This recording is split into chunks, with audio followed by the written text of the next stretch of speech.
Welcome to Big Business with Sarah. A special welcome to the Fast Forward Amy listeners, and I'm so excited to be interviewing Fast Forward Amy. She is my first business coach ever, and I've learned so much from her. And right before the interview, she asked me, Sarah, when is this going to be a success for you, this interview? And I said to her, you know what? I've listened to all your coaching calls. I've seen many of the interviews that you did. I want to share something new and something that people haven't heard yet. And I think we did manage that. It has been a lovely conversation. I've really enjoyed doing it and talking to Amy about everything. And I hope you do too. Let me know at Sarah Big Business on Instagram what you thought and enjoy this episode. This is Big Business with Sarah, the podcast for entrepreneurs who want to continue building their business and understand you should never stop learning. Welcome to this episode, and today I'm talking to Amy van de Putte, or Fast Forward Amy.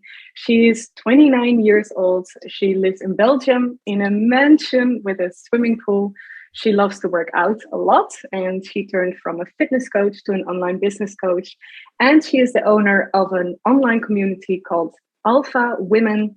And she made 1 million euros during a launch of one of her programs at the age of 27. And she has over 60,000 followers on Instagram.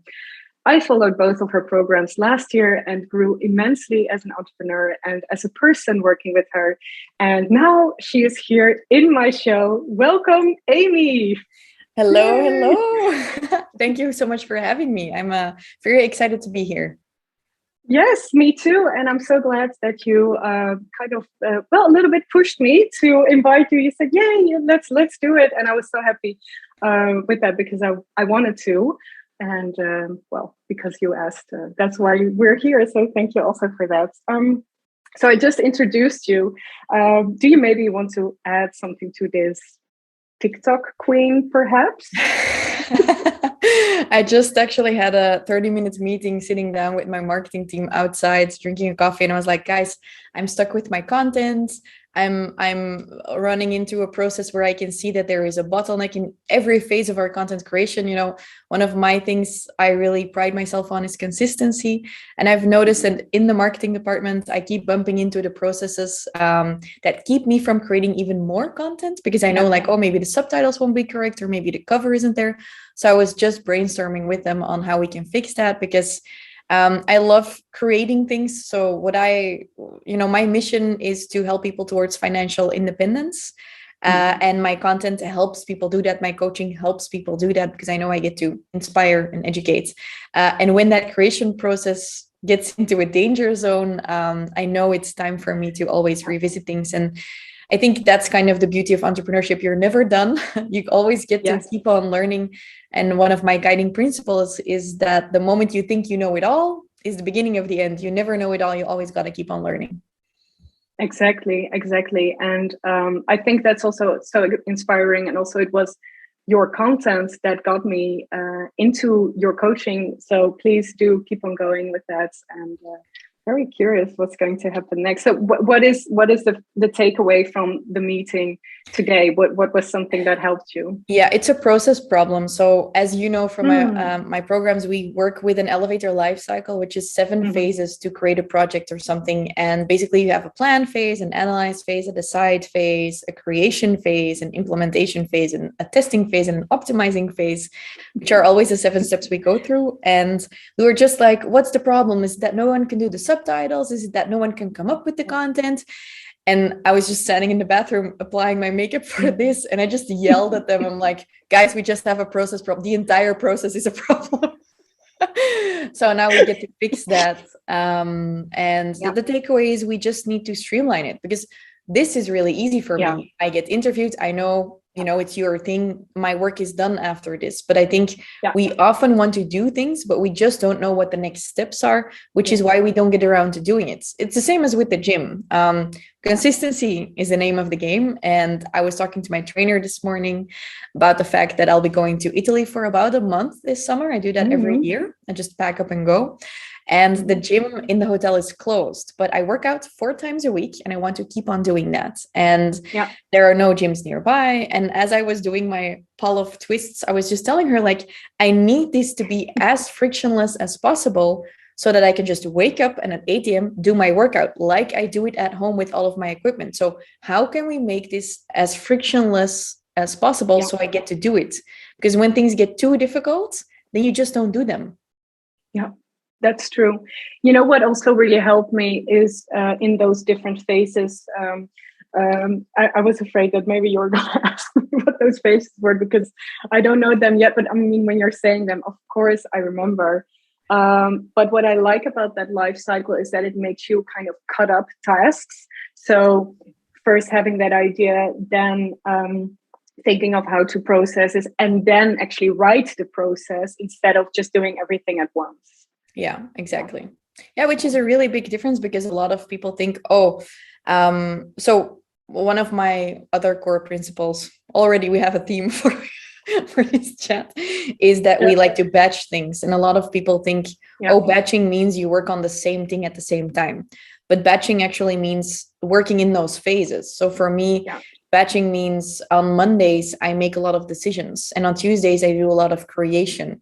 But if on Tuesdays, I need to make a lot of decisions and then create, it gets to be a lot more difficult. So people think batching means I'm going to create and record an entire module of a new course, but batching is actually writing all of the outlines for all of the different modules, or recording all of the things on the slides, or recording or creating all of the slide decks. It's doing the same type of thing in the same phase of the life cycle.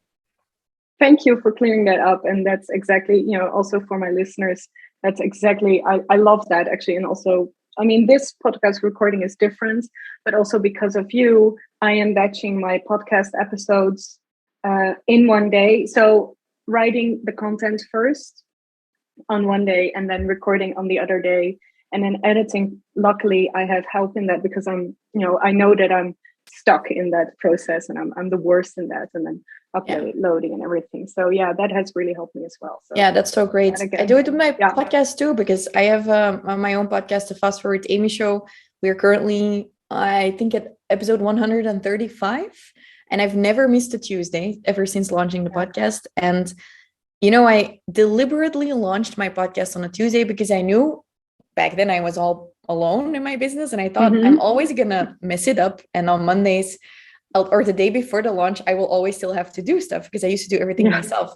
So I deliberately put it on a Tuesday so I would have Mondays to fix things. Yes. Because I just knew that was going to happen.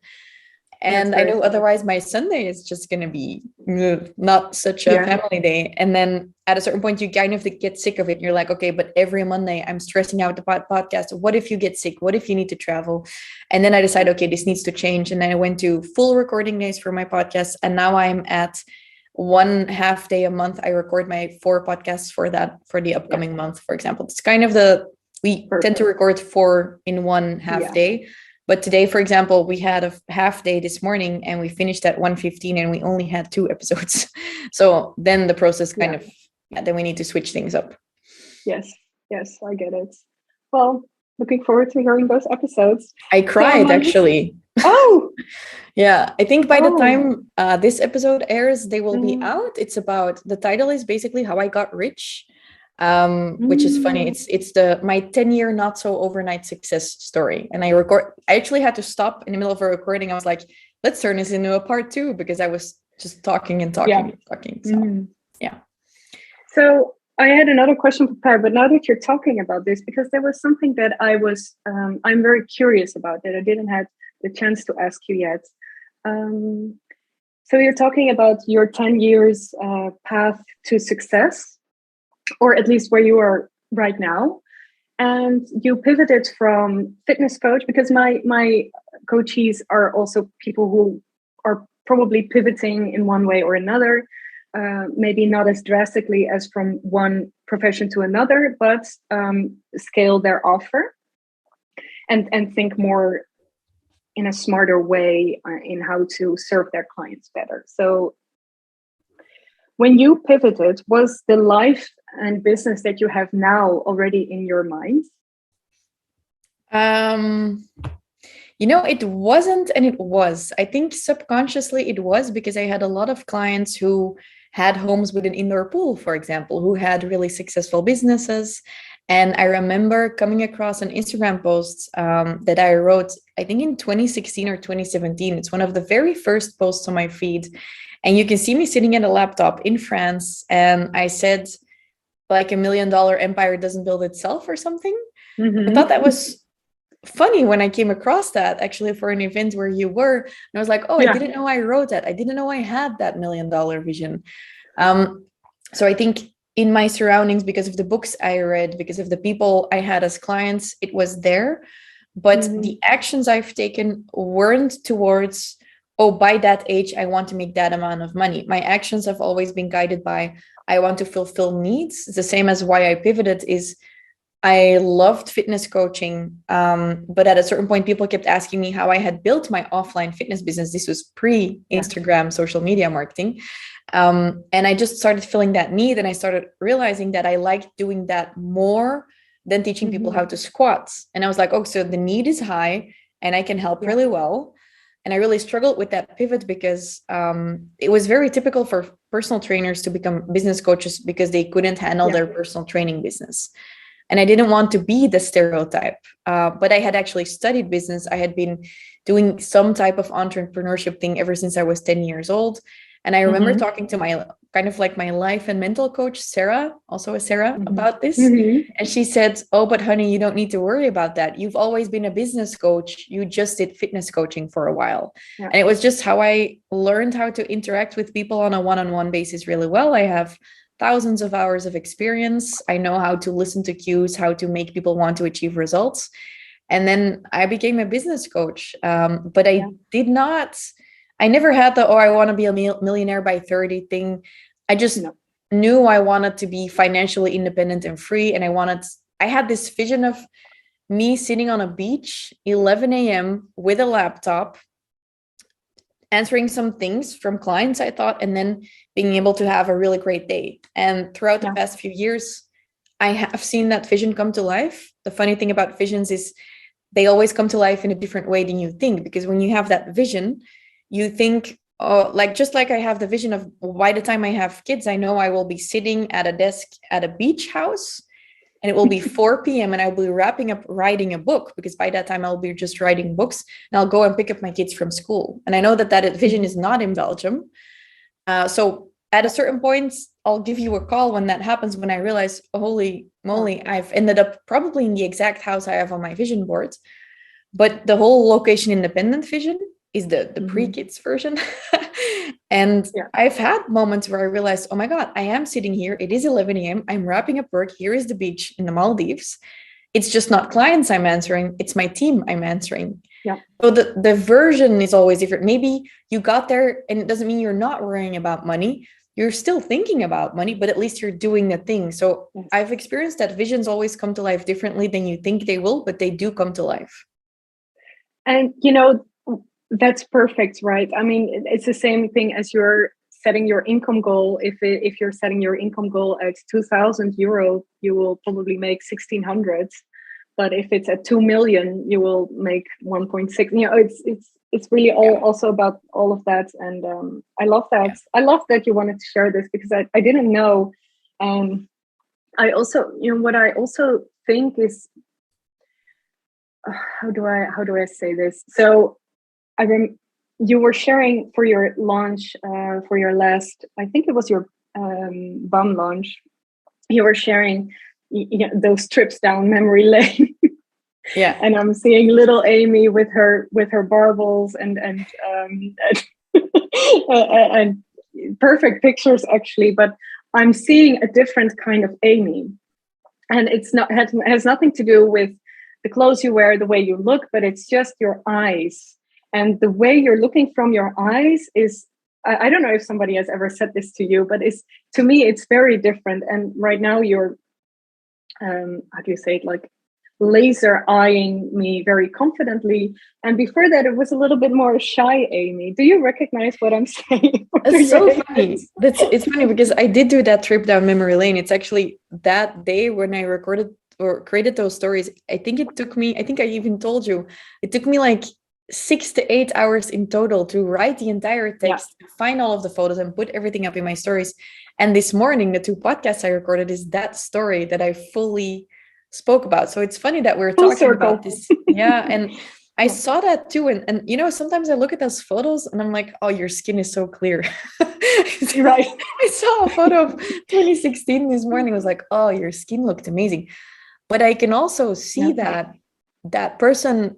So in the beginning, I didn't want to be online. I didn't want to post pictures online because I was like, it's not about me. I don't want to be that person that people look at as like, oh, it's all about her. That was more the thing. Yeah. And my best friend taught me to be online, to be present, to build a following and an audience. And I'm so grateful I did that. And I teach people to do this. But what shifted is that I was doing a lot of things from a place of scarcity. I was working out because I wanted to look good, not because I wanted to feel good. I started by teaching people how to lose weight. I was never happy with the way my body looked. And now by the way, at this moment, I'm working out a lot also to lose weight because I had gained a lot of weight from like stress and a sedentary lifestyle. And I don't think there's any shame in that. It's also just healthy to take care of your body. But my main thing is I get so happy when I get to see that I'm better at chin-ups, that I feel more fit, that I don't feel the need to rest in between sets. So there's definitely a lot more love and kindness towards myself. But I think that the big difference is in those pictures, I wasn't happy or I didn't feel safe. I think it's safety. I didn't feel safe. I didn't feel financially safe. I didn't feel safe in my confidence in that everything would be okay. And there was a switch. One of the first things I switched is my money mindset. I think I used to look at money is really bad.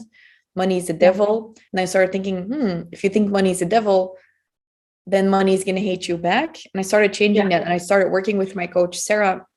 And Sarah taught me, she's still one of my best friends to this day. Every podcast I'm on, I talk about her. So funny. And she taught me how to take better care of myself. And sometimes it still takes me a while and sometimes I still struggle, but she really taught me how to love myself more. And I think I love myself more. And because I love myself more, sometimes I feel like a bundle of love and joy. And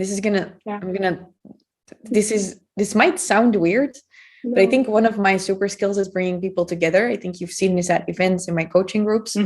And I was dating someone for a few months. We've stopped dating now. And I remember telling one of my friends, like, I have so much love to give. And if he doesn't want it, then that's just really stupid because I have so much love and joy and light. And I think that's why I'm here. I think I'm here on this world for 2 reasons, to show people what's possible and to show people what's possible, because I think I'm a walking trigger. I'm certain that a lot of people don't like seeing my content. They don't like being confronted with what I do, because I believe that you can achieve anything you want, which means that if you're not achieving it, you're not doing it. So the radical responsibility can be a bit threatening to people too, I think. Definitely. And I'm also going to record an episode about radical responsibility and how it has changed my life. Really. So I think maybe more compassion for myself is what you see. I don't know, what do you think you see? Well, that's what I wanted to ask you, but that's what I thought. I'm seeing a different kind of Amy, and I wanted to know what was the switch. And I think self-love is such an important lesson for everyone to learn, and I'm seeing that in you. I'm seeing that you are doing that, and with your I'm sorry to hear about the guy you were dating, but that was just not your ideal partner. There's this Sex in the City episode where Samantha is talking about, or Charlotte's talking about, using business principles in finding a husband. I should look at that. I was thinking, but I think it was a joke because they were saying, Samantha was saying how to get ahead by giving head. We were laughing on Instagram. You were going to set me up with some friends. Yes. You actually just gave me a really great insight. I think I can summarize it into, I used to work from my ego. I used to portray myself into the world from my ego. And I think now I'm doing it from my soul. I am doing my soul's work. I work with people I love and connect with, like with you, on a soul deep level. I do not work with people I don't like. I love my team. Everyone on my team, I told a friend this a while back, like, you can put me at dinner with each and every single one of them for hours and I can talk to them. They're so intelligent, they're kind. And I think it's that kindness, it's that soul, it's that fire, that passion that is, that's the soul for me. Yes. But actually, understanding that you're not doing that, to the people listening, maybe understanding that you're not doing that, taking that radical responsibility, starting to do exercises on how to love yourself, maybe also how to love money, is a step that I also wish for so many people. Yeah, because that's what it's all about love. That's what the life is all about. I believe. Yeah, and that's the whole abundance concept. And I think it is difficult though, because it's like with body positivity.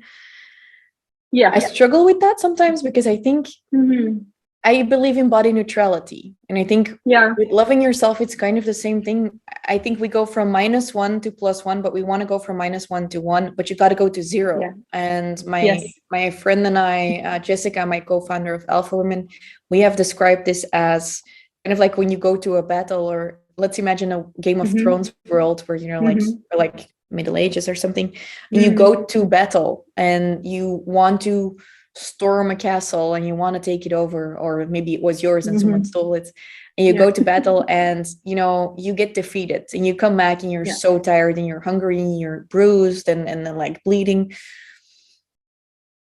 You can't just go back at that moment without resting. And I think at that moment when you're bruised and you're hurting and you're bleeding, maybe physically, maybe literally, figuratively, you're in -1. And then you need to go to your little glamping tent. I imagine like an emperor like Caesar having a glamping tent, with like the strategy board and people coming to inform him with letters. Yes, that's 0. In level 0, you recharge, you eat, you fuel, you sleep. They have a great bed in that glamping tent, I think. And once you refueled, once you have new information, you go to battle again. You go to +1. But the mistake we make is expecting that when we are very much down, we get to just go to battle again. That's how we burn out. But also that there is shame in level 0. Level 0 is, I think it's your baseline almost the entire time. I think it's like, motivation is an emotion. We can't be motivated all the time. But in the glamping tent, we can build in structure. We can do the workouts. We can build our strength. We can do the chin-ups or the strategic analysis. Most of the time, we are at level 0. And with our bodies or other things, I don't always believe in myself, but I do always believe in the work I do. So I think it's good to just spend a lot of time in level 0, which is neutrality. If you hate money, go to just not caring about money and then make it positive or something like that with your body. I'm teaching myself to be like, oh, what do I like about my body right now? Or my face? Because right before this recording, I was also like, oh, the wrinkle on your forehead is huge. Especially in this light. And I'm trying to teach myself, what do I like about myself? But it's also fine to just be neutral, I think. Yes. I think that's easier sometimes. Definitely. I totally agree. Did you know that I'm educated as a fitness coach? I don't know if I knew that. Maybe I knew, but I didn't know in my brain right now. I'm not sharing this a lot. Between 16 and 20, I was doing college education on this. I loved it, but I wanted more. And I was also a gymnastics trainer. And one of the things I always told my pupils was, rest is the most important training. And this probably also as a fitness coach. Your muscles are growing when you're resting. It's quite easy. So if you're looking at this principle as well in your business, I'm sorry, my cat Ludo, my Billy, is being so annoying. Hasn't happened before, but I get it. Billy has been banished from the studio because I have these new little chairs here, and he keeps wanting to scratch them. I'm like, no, those are for on camera. You cannot scratch them. So he's been banished, but he always just the moment I open the door, he'll be inside. So I get it. Yeah. Yeah. Okay. So I want to start.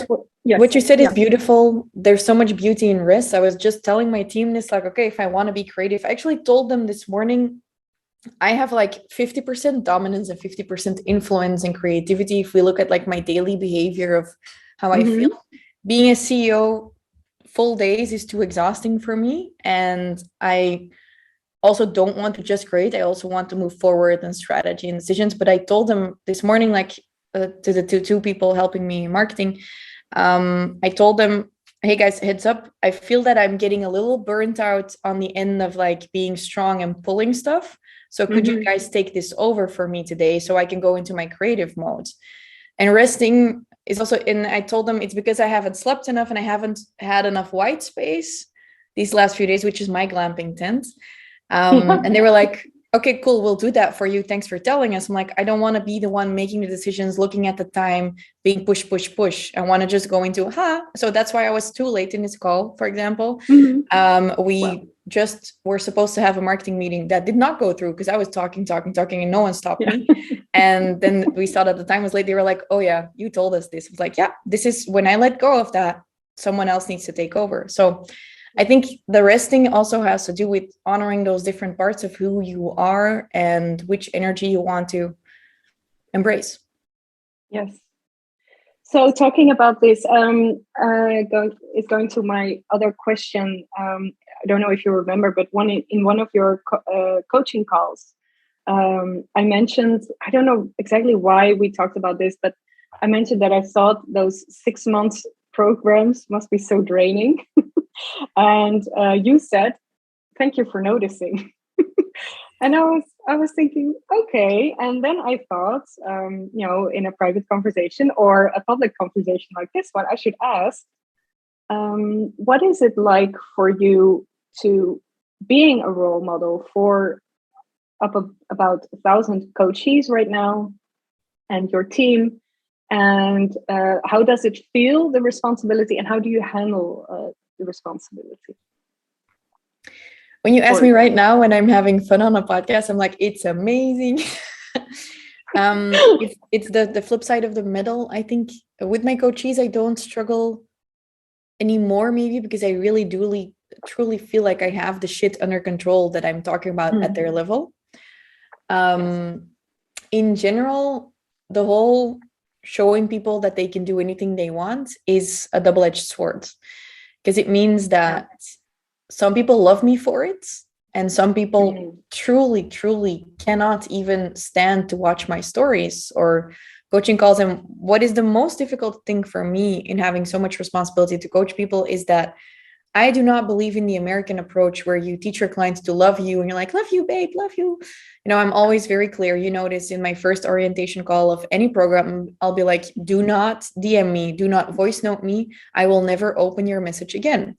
I tell my clients, you can DM me memes, jokes, wins, all of that stuff, but no content questions about the program, because I cannot be the best coach if you catch me on a Sunday night in my Instagram DMs.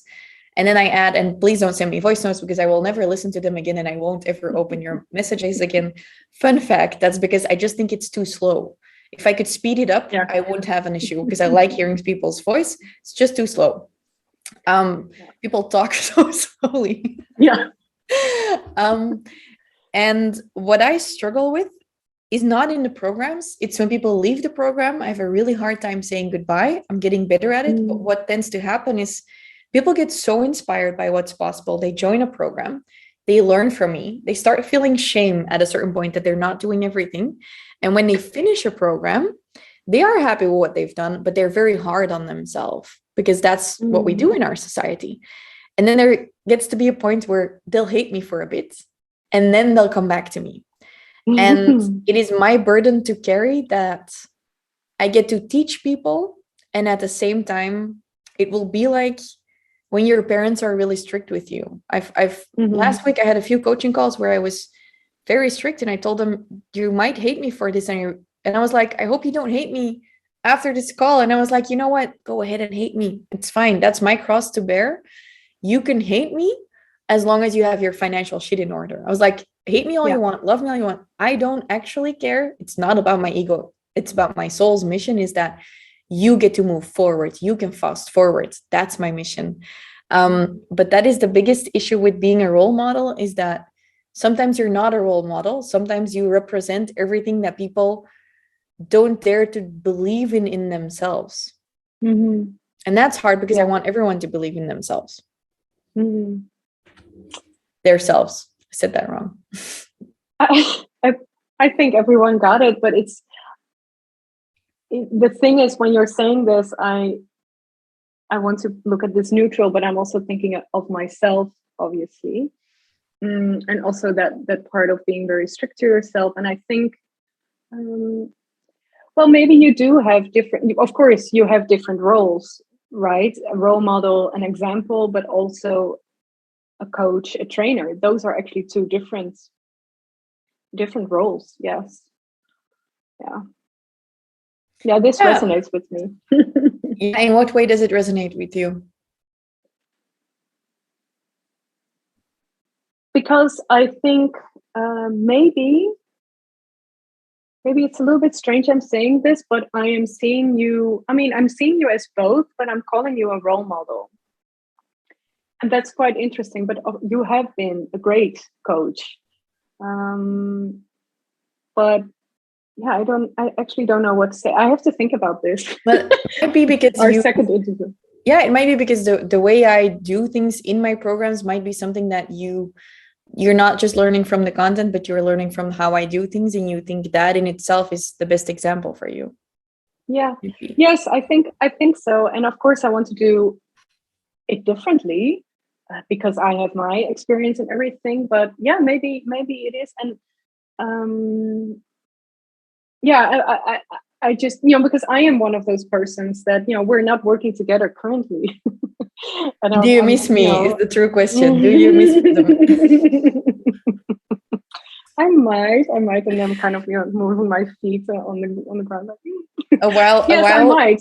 Yeah, you know what happened a few weeks ago? I haven't told you this, but because of the invoicing and the things with the customer service, yes, your payment came through because we changed something in the system, and then came through from a previous round.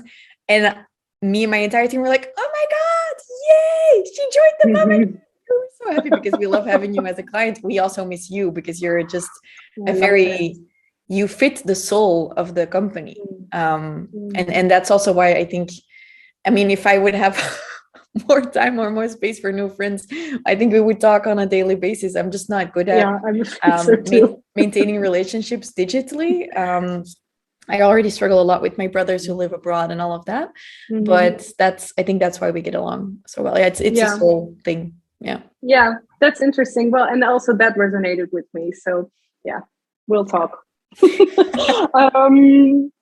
I also want to talk to you about something a little bit more personal, starting or where it all began.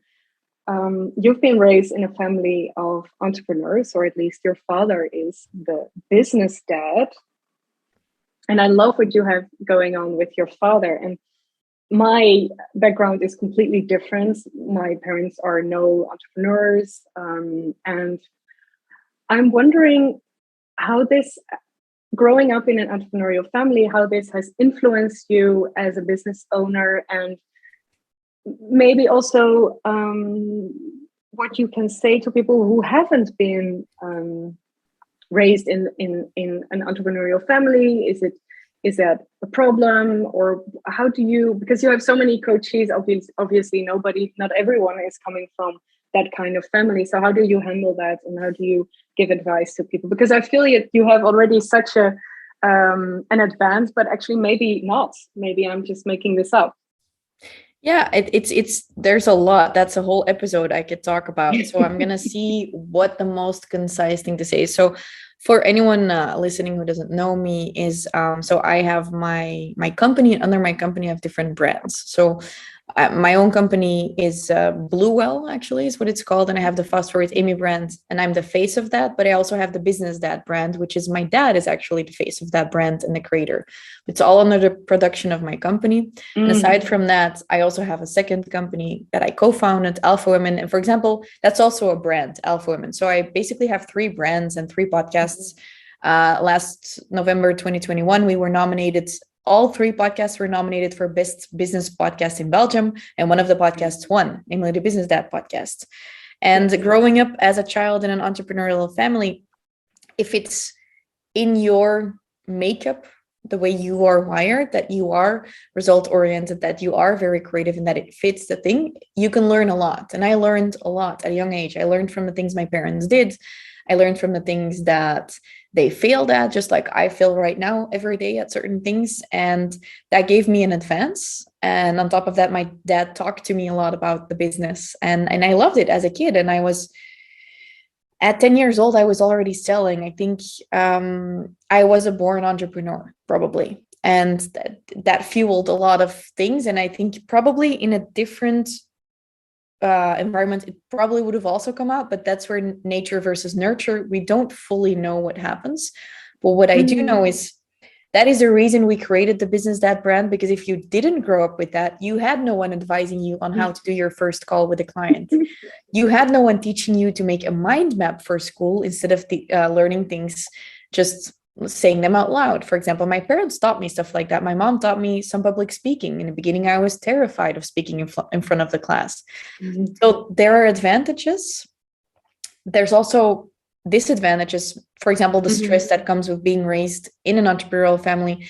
I've seen my parents go through a lot of highs and lows, and I learned a lot from that. And as a kid, that also, it can fuel you, but that can flip over to too much easily. For me, that contained an energy of being unsafe for too long, up until the point that at 18, I thought I never want to be an entrepreneur because it seems so unsafe. I was convinced I was just gonna go to university and get a job and like become a big shot, like COO or something at a big company. I was like, at least I'll make good money, but I'll also not have all of the risks. I didn't want the risks. Apparently 1 year later, I was already running my own business. So I just couldn't contain the passion. But what I think is also important is I'm not the only one. I have 3 siblings and we are all different. And for me, it fueled certain parts of me. But for maybe some of my brothers, it might have fueled them in things that aren't their nature. I can't say this for them. All of us, we're very much doing our own thing. We're very passionate. My mom always says people tend to do things they were really good at as kids. And for example, I was always, my brother was always drawing. He's now a photographer. My other brother was always singing. He's now a DJ. My other brother was always playing with Lego. He's now an engineer. I was always talking. Look at me now. I make up stuff and I sell it.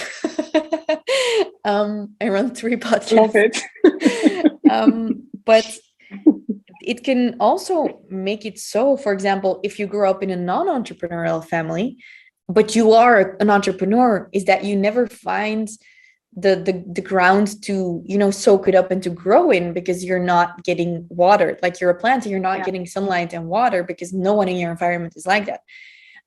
Other way, like maybe, for example, one of my brothers isn't made, or it's not in his nature to be an entrepreneur.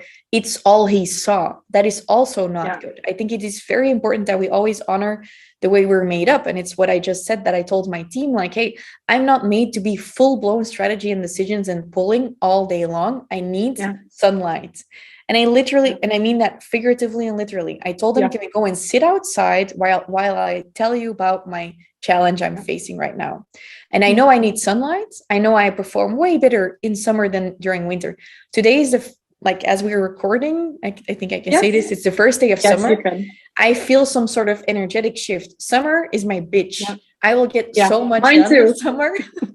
Winter is shit. I will go to a different country this winter. I do not plan on staying in Belgium. And I am not going to put any launches or anything on my calendar in December and January because I just don't like it. So honoring yourself is important, but I think it can really mess you up if you grow up in not the right nurturing environment for your characteristics, which is, for example, for me, I was 1 girl, 3 brothers, and everyone always told me I was so emotional. So I learned that you shouldn't cry. I've lately learned that crying is amazing. Crying is so good for you and should not be ashamed of crying. Interesting. And it's also very relative, right? Your entire environment, everyone that you're hanging out with, this idea of your how do you say it, like the equation of the 5 people around you, or something like that. So, but yeah, and that's what I loved, and I actually yes, I love that part that you said, that business dad is also there for people who haven't had a business dad, because actually that's probably one of the reasons why I like listening also to his podcast. Really, you should listen to it too if you're listening, because it is a great podcast actually, and I love that you're and that's the mission, and we talked a lot about it, and I told him, like, so many people did not have you as a dad, and they should be able to get this advice from you, because they had no one telling them, and you don't learn this stuff at school. So that's the mission behind the business dad. He's doing an amazing job. He has over 11,000 Instagram followers now. His podcast is performing better than my podcast. So yeah, from a soul level, I'm happy. My ego is struggling a bit. Yeah, I mean, I get it. You're still a human, right? Yeah. And you need a healthy doses of ego. We all have egos. You need that also to have like a little bit of a competitive fire. So it's definitely fine. I'm really proud of him. Yeah, I mean, you should, and I'm very happy that you both shared that. Yes. I'm just thinking of the question that I really, really, really want to ask. There's so many. I've written down 17 questions, and I think we got to 5. I will come back another time. Like, ask me what you want to ask me. I can come back another time as well. This is going to be episode 25. So maybe in another 25 episodes, I would love to chat. Perfect. But there's still one question I want to ask you. Are you a feminist?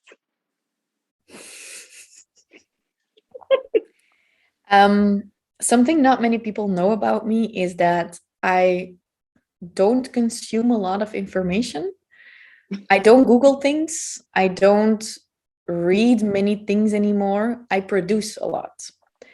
Yeah. So everyone listening here will have their own definition of what is a feminist, and they might have created that themselves, and they might have found it through a book. I will talk about what I believe I am, regardless of the word for it. That sounds so smart as I'm saying it. If I would listen to someone saying this on a podcast, I'd be like, girl, you have your shit together. I am someone who believes that we all deserve to shine a light on each other. I believe that we all deserve the same chances. We all should play to our strengths and not, how do you say that? Negate? No. Ontkennen. How do we say that? Deny? We shouldn't deny our weaknesses either. I think there is enormous strength in just knowing and taking ownership for what you're not good at either. So that also means if I have, for example, a Dutch-speaking community of ambitious women that I co-founded, that I will not shy away from playing to our strengths and inviting, for example, my dad as a guest to come and speak there, because that is the best possible way to give them the best possible information. So, and I think if we talk about the word feminist, there's a lot of bias about like the man-hating type of feminism. Yeah, no. That's and for me, I just believe in abundance, and I believe that there is enough for all of us. I believe that I support all of my friends in whatever they do, even when it's in direct competition of what I do. And I want to surround myself with people who think the same way. For example, a good friend of mine is Celine Charlotte, who is kind of like my Dutch, not clone. We're very different, but still we could think, oh, I won't share her podcast, or I won't say she's nice because someone else might not buy from me than if they buy from her. But we both have such high feelings of abundance towards each other. That's what I believe in. Am I a feminist? Yeah. But I am most importantly an abundanceist. I think there's enough for everyone. And if we all believe in that, then the world's going to become a much better place. I love that. I love that you're sharing this with me, because I was wondering, because you are helping so many women and you're empowering so many women. So I don't know exactly the figures in the Netherlands or in Belgium, but in the Netherlands, 40% of the women are not financially independent. And I've been in politics, and that stat, I mean, once I heard that, and this was also my mother, by the way, when she divorced my father, and she, she worked her way up. But I mean, these figures really, I mean, I'm always shocked to hear this, and I think you're really making that change of having women having their own business, and so that they can be financially independent. So there's still a lot of work to be done. So yeah, I'm just going to call you a feminist. I don't care. I'm sorry. That's perfect. I think what I do want to add is that I'm definitely not perfect, and as abundant and feminist I do also have people who copy my things, who steal my things, who try to poach clients.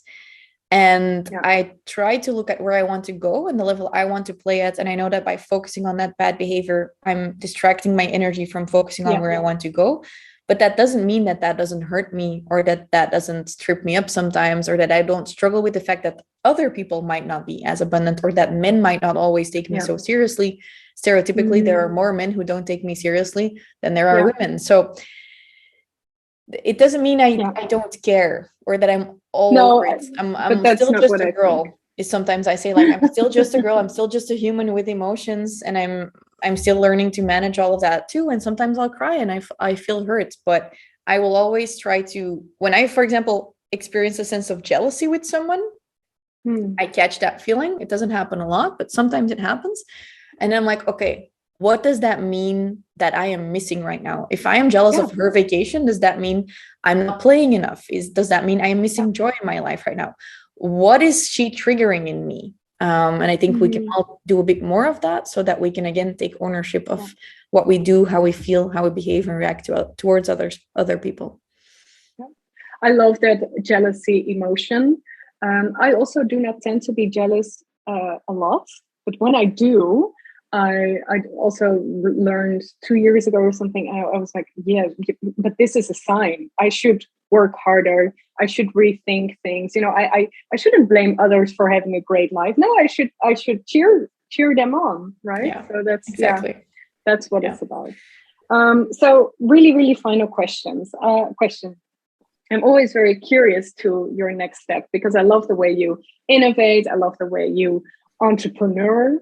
And could you share something on your next steps? What is something that you're still dreaming about? What I love, by the way, about your business, your FastForwardAmy business, is that you're very much trusting your I think you're calling it your baby, the Business Freedom Elevator. That's your basic program. Let's say you start there and you go from there. I think that's very powerful. But is there maybe something new that you want to share already? And there's so much new, but I think it all comes down to the same thing. So I believe that we continuously need to challenge ourselves, and sometimes we need to kill our darling, and we should constantly challenge that ego. And the way I am challenging my ego and building an even more freedom-based life is that in the next couple of years, I will be firing myself from my business. And a lot of coaches panic when they see me or they hear me say this. But what I mean by firing myself from my business is I don't want to be needed. I want to be there. And for me, this means that we are going to be transitioning the FastForwardAmy brand to the Fast Forward Academy brand. And I want to turn my personal brand into a full-blown company. Think of we actually want to build a school or an academy where you can learn the things that school never taught you. And that this is going to be digital. We don't know exactly how that's going to go. But what we want to do is I want to be able to become a ghost and have my team lead the entire company, so that I can give strategy and creativity, but that I don't have to, so that I can just choose how I spend my time. And maybe I will spend that time, in that beach house, writing a book and picking up my kids. I thrive on freedom. Freedom is what makes me happy. And I think choice is something that leads to freedom. I always want to have choices. So I don't like having to do something. So what I'm doing right now is we're building that academy brand. Slowly but surely, we're going to be inserting that more and more, because I think that where school really messes up, and I have a big issue with authority, by the way, is that they don't teach you enough about your health. They don't teach you enough about your finances. They don't teach you how to manage communication and relationship. there's just so much that you need as a human to thrive in life that school does not teach you. And I believe that everyone should have access to information to become financially independent, for starters. So I'm going to be doing that for starters this summer. As of right now, I am hosting a business school this summer. So it's like a business summer school, which is going to be a paid program later on. But as we're launching it this summer, it's going to be free for anyone who wants to take their first steps to financial independence. Obviously, we also know that people who follow that will then turn into clients and all of that. But I don't like it that a bank gets to tell you that you can't get a loan because you're a woman or because you're self-employed. I don't like that someone is dependent on their husband, maybe. Although I know, we're tribal species or whatever, but I mean, I know we're like, we should live in a tribe and we can be dependent on others. I just love independence. And I don't like it that someone wants to become self-employed and thinks, oh, I should stay with this company I'm at because I want to buy a house. And if I'm self-employed, I can't. I'm like, let's go and make you that money. Let's go and get you the capital you need to become healthy again. If you're struggling with your health, you need money for that. So I'm very proud of the business summer school because we're going to be hosting it fully for free. And I hope that is something that can also set us apart from other people, that we can really give people so much free, valuable information to kickstart their new life and business. So if anyone wants to come and follow along that next step, which is a part of the Fast Forward Academy, you can find information on that through fastforwardamy.com/bus. So like a yellow bus, but just fastforwardamy.com/bus. And you can register for free during the summer and follow live sessions with me, workshops. I'm going to teach you how you can become financially independent. I love that. And I completely agree with, what school offers, and but also how people think life should be, or how you should make money, or how you should live your life. Well, I mean, there's so much possible. And I also want to thank you for sharing that, that it's possible, and leading the way in that. And I love that business school idea. I think, I'm not sure, can I apply? Yeah, you can apply. It's also for example, people who used to follow coaching with us who are missing us, or who are like, oh, I should get an extra grip on my finances. It's for anyone who feels like they just want to take those next steps. Maybe I shouldn't call it your first steps, but your next steps to financial independence. I think, everyone has already tried and started. So I am more, into that next step. So I wasn't really sure if the business school was something for me, but now I do. Yeah. Thank you so much, Amy. Yeah, thank you. I love this. I would want to stay for another 2 hours. Yeah, me too. But let's try to not be too abundant in that. Yeah. So, but I will. Yeah. Sorry. No, I just wanted to say, if anyone is listening, please tag us on Instagram or somewhere else, so we know that you listened, and if you liked it. Yes, let us know, and also let us know what we should talk about in episode 50, which is going to happen in 25 weeks, because I'm also making. So that's going to be Christmas almost. We can have a glass of red wine and celebrate the Christmas episodes. Episode 50 is a big milestone. Yeah. I love that. Okay, yay. Okay, it's a date. If anyone wants to tag, you can find me on Instagram. If you're on Instagram, as FastForwardAmy, and the FastForwardAmy Show, my podcast is the same. Just putting that in there. Yeah, very good. Very good. I will also put it in the show notes. Perfect. So that people can follow you, and also the link of the summer business summer school. How did you call it? Yeah, it's going to be fastforwardamy.com/bus. So just a business summer school. But yeah, if you're listening to this later, you will still find it, but then it will be a paid product, but you can still find it through the same link. Yeah.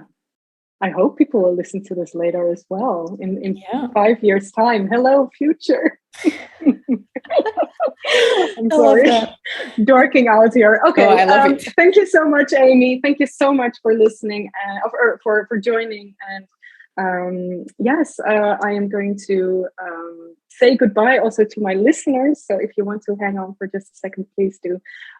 Thank you so much for listening to Big Business with Sarah. I hope you enjoyed the show. I know I did. Actually, this was my very first interview on my podcast ever.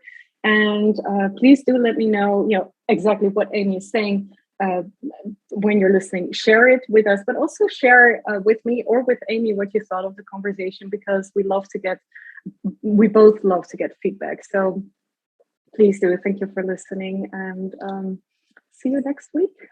Bye. Thanks.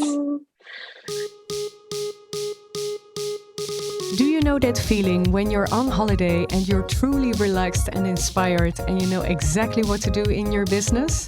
Then I have something for you. This summer, my private podcast series, Your Summer Reset, launches for you to take your summery glow into your business. The private episodes are all about self-love in your business, implementing healthy habits for your body and mind, and becoming a client magnet because of your raised level of attraction. Waitlist is open now, and you can enjoy a pre-order discount if you're on the waitlist. Hope to see you there.